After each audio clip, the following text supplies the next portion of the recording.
মসুর ডাল বানাবো, এই জন্য আমি মসুর ডালটা লবণ হলুদ দিয়ে সিদ্ধ করে রেখেছি এই যে।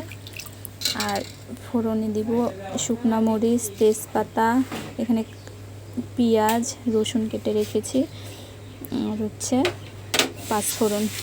কে কীভাবে ফোড়ন দেন অবশ্যই কমেন্ট বক্সে জানাবেন। এই যে আমার কড়াইটা গরম হয়ে গিয়েছে, আমি শুকনো মরিচটা দিয়ে দিলাম। শুকনো মরিচটা ভাজা হয়ে গিয়েছে, আমি এবারে রসুন, তেজপাতা, পেঁয়াজটা দিয়ে দিব।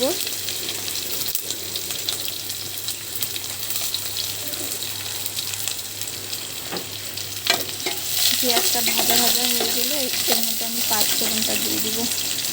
আপনারা কীভাবে ডালে বাগার দেন অবশ্যই কমেন্ট বক্সে জানাবেন। আমি এভাবেই করি, আপনাদের সঙ্গে শেয়ার করলাম। ভিডিওটি ভালো লাগলে অবশ্যই লাইক, শেয়ার এবং সাবস্ক্রাইব করে পাশে থাকবেন। এখানে ফোড়নটা ভাজা হয়ে গিয়েছে, আমি এবার পাঁচফোড়নটা দিয়ে দিব। এটা একটু ভেজে নেব সুন্দর করে।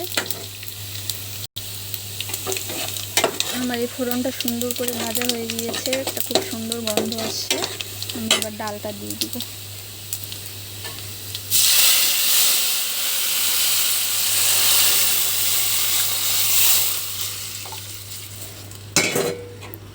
দেখতে কেমন লাগছে অবশ্যই জানাবেন। আমার তৈরি হয়ে গেল মসুর ডাল।